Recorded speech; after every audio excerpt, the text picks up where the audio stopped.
How to use your military EOD background in the civilian sector.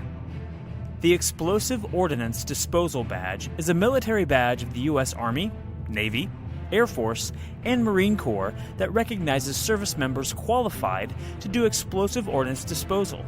They are the military members who are experts in dealing with the construction, deployment, disarmament, or disposal of high explosive munitions. These weapons can include nuclear, biological, and chemical weapons, and very commonly for service members, improvised explosive devices.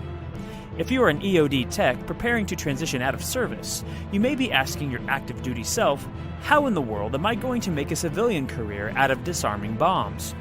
Well, cleared careers in this field are exploding, and we'll continue to see the skill set needed as our adversaries are building weapons. For example, suburni career opportunities are a good fit for technicians with an EOD background.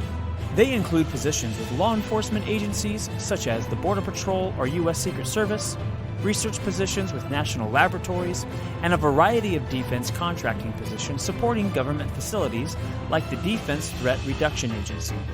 Maybe you're finished with the hands-on work and ready to take a much-needed break from playing a real-life version of the Escape the Boom game.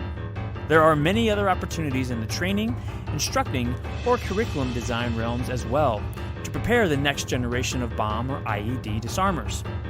A day in this life includes fabricating IED training aids for use by instructors and students, constructing problem exercises, and curriculum design or intelligence research. Lastly, you can apply all this experience to help technical writing teams ensure they are accurately writing proposal requirements as they try to win more contracts within the EOD realm. Ready to make your cleared career go boom?